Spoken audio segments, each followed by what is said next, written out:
자, 파스텔의 S자목 실험을 하기 전에, 먼저 우리 교과서 34쪽에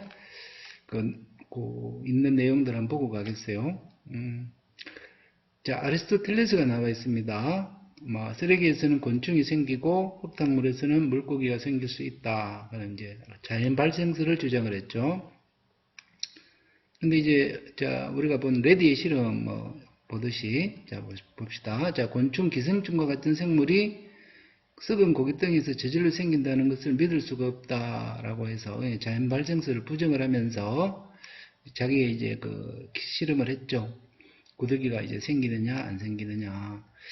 그래서 이게 이제 했지만, 그러니까 이대로 이제 끝난 게 아닙니다. 그죠? 이게 모든 생물에 다 적용이 되는지를 확인을 할 수 없어서, 그래서 니뎀이란 분이 그랬어요. 니뎀이란 분이 끓인 고기즙을 따뜻하게 보관하면 미생물이 저절로 생긴다고 그랬다고. 그러니까 끓였다는 거죠. 끓이면 살균이 되니까 이제 미생물이 죽겠죠. 죽었는데, 근데 그대로 따뜻하게 보관하면 자연 발생이 된다는 거죠. 그러니까 자연 발생이 된다는 겁니다. 미생물의 경우에는 레드 실험으로는 이제 설명할 수 없는 것들이 있다라고 이야기를 한 거죠. 그리고 이제 스팔란차니가 그런 이야기를 했습니다. 고기즙을 충분히 끓여서 밀봉하면 어떻습니까? 미생물이 생기지 않는다. 그렇게 이야기를 했어요. 완전히 밀봉하면. 자, 그러니까 이제 공기가 못 들어가는 거죠. 그러면 미생물이 안 생긴다. 미생물도 레드의 실험 같이 우리가 봤던 초파리가 생기느냐 또는 구더기가 생기느냐 안 생기느냐, 그 부분을 미생물도 똑같이 적용할 수 있다라고 이야기를 한 거죠. 자, 그래서 이제 파스테르가 등장을 하죠. 파스테르의 탐구과정 검토하기입니다. 교과서에 보면, 니듬과 스팔란차니의 논쟁이 나와 있습니다.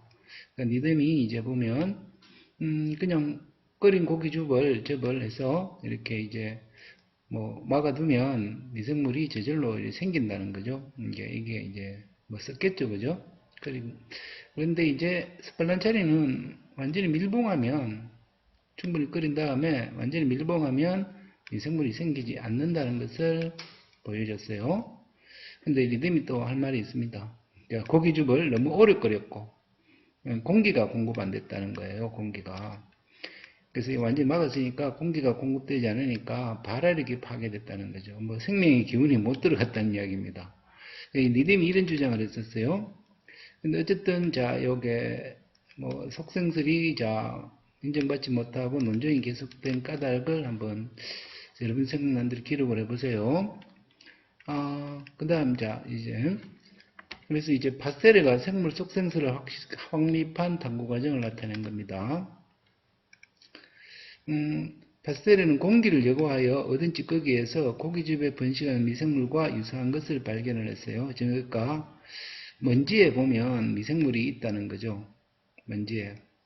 공기를 제거한 찌꺼기가 먼지죠. 그죠? 거기에 미생물이 있다는 거고, 그리고 실험 미생물이, 공기를 통해 퍼진다는 걸 증명하기 위해서 이렇게 했었어요. 고기즙을 플라스크에 넣고, 충분히 끓인 후 그냥 방치를 하는 거예요. 그랬더니 미생물이 생겼다는 거죠. 근데 여기 이제, 파스텔에 간 게 이제, 요렇게 했습니다. 완전히 밀봉을 하지 않고, 플라스크의 목을 가열하고 S자로 굽혔어요. 이렇게 S자, 백조목이라고 그래요, 이게.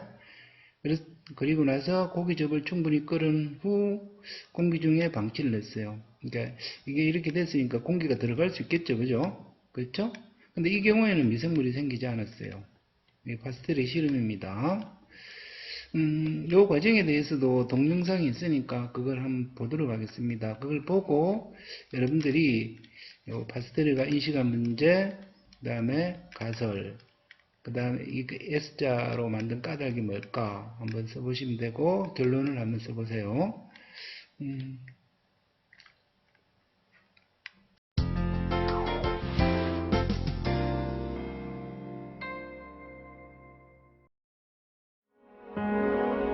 생명이 자연적으로 발생한다고 믿었던 당시 사람들은 미생물들이 바로 그 증거라고 생각했습니다.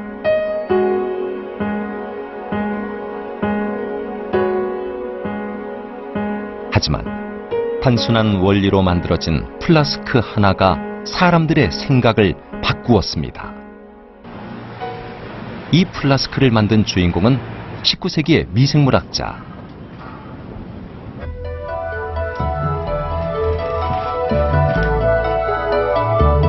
당시 포도주의 발효를 연구하고 있던 루이 파스테르입니다.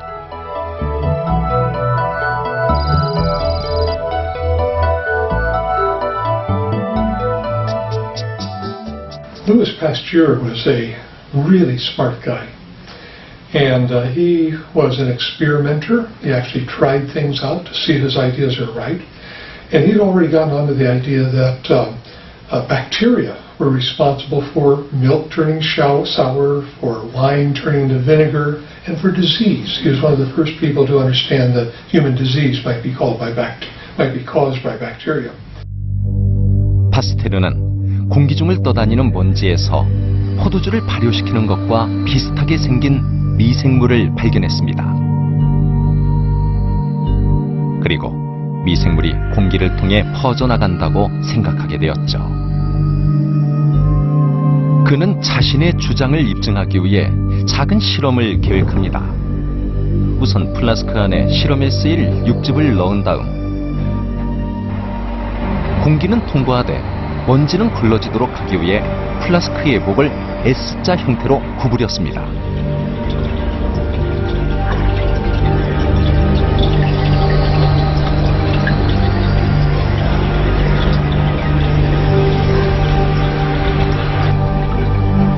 그리고 내부의 미생물을 제거하기 위해 플라스크 안의 육즙을 몇 분간 펄펄 끓였죠.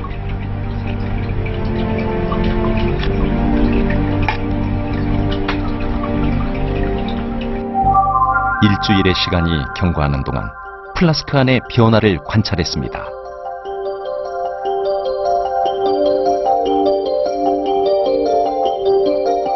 하지만 육즙에서는 아무것도 발생하지 않았습니다. 그런데 플라스크의 S자 입구를 잘라내자 불과 며칠 만에 육즙이 썩기 시작하며 미생물이 발견됐습니다. 이 실험을 통해 파스테르는 생명체가 자연 발생하는 것이 아니란 사실을 증명한 것입니다.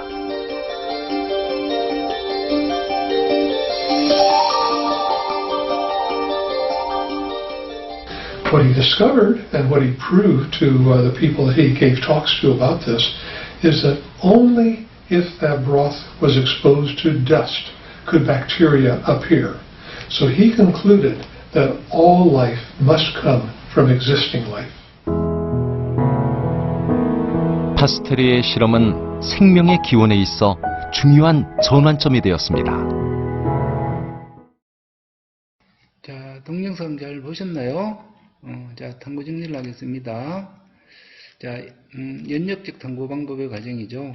문제 인식, 가설 설정, 설계, 소행, 해석과 검정, 결론 도출입니다. 그죠? 지난 시간에 아까 쌤이 이제 레디의 실험에 대해서 한번 이렇게 해봤죠. 그죠? 그러니까 여러분들도 이렇게 한번, 연역적 탐구 방법 과정대로 한번 쭉 기록을 해보세요. 그리고 자, 연역적 탐구 방법의 특징을 기납적 탐구 방법과 비교해서 설명해보자. 여러분들 아시겠죠, 이게? 우리가 지난 시간에 공룡 멸종 원인은 이야기를 할 때는 기납적 탐구 방법이었습니다. 그죠? 지금 이제 레디의 실험이나, 파스테르의 실험은 연역적 탐구 방법입니다. 그쵸? 한번 설명해보고, 자, 과제물로 제출해 주세요.